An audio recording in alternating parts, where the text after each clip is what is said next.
Daraxtlarga hech ahamiyat berganmisiz? Shu daraxtlar ilk yerdan chiqayotganida to'g'ri bo'lib chiqadi. Sal qiyshaysa uni bog'bon qaddini to'g'irlab, tekizlab, to'g'ri qilib ko'tarilishiga sharoit yaratib beradi. U bir muddat shu 1 yil, 2 yil ko'tarilib olgandan keyin yonidan shoxlab kattalashishni boshlaydi. Boshi to'g'ri, o'rtalari ozgina shoxli, eng tepalar ko'p shoxli bo'ladi.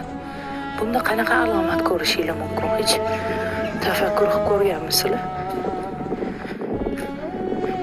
Agar bog'bon o'sha yangi o'sayotganida bu novdani qaddini to'g'irlab, qiyshayotganini to'g'irlamasa edi, tepadan chiqayotgan mayda shoxlar og'irlik qilib qiyshayib nobud bo'lardi bu daraxt. Bog'bon yonidan chiqqan mayda yovvoyi shoxlarni kesib, qaddini to'g'irlab, asosini yerdan chiqqan joyini qalin bo'lib katta bo'lishiga sharoit yaratib bermasa edi, u daraxt nobud bo'lardi. Hamma daraxtga bitta qarab chiqsanglar, hammasi shunaqa. Tarvaqaylayotgani bor, xunuvdan xunuv bo'lib qiyshayib, chinorga o'xshab tikka bo'lib tepalari ko'p bo'lib turgani bor. Bu nimani bildiradi?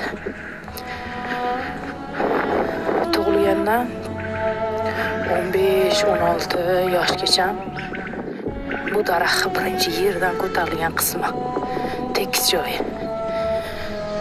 Shu 45 yoshligicha o'rta qator shoxlagan joyi. Qalinroq bu odamlarni oila qurishi, farzandli bo'lishi,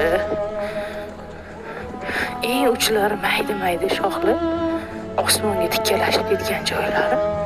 Bu nevaralar, javaralar, oilani kengligi. Asos qanchalik baquvvat bo'lsa, yuqoridagilar ham shunchalik baquvvat bo'ladi. Tepaga intila oladi. Qiyshayib yerga qarab ketmaydi.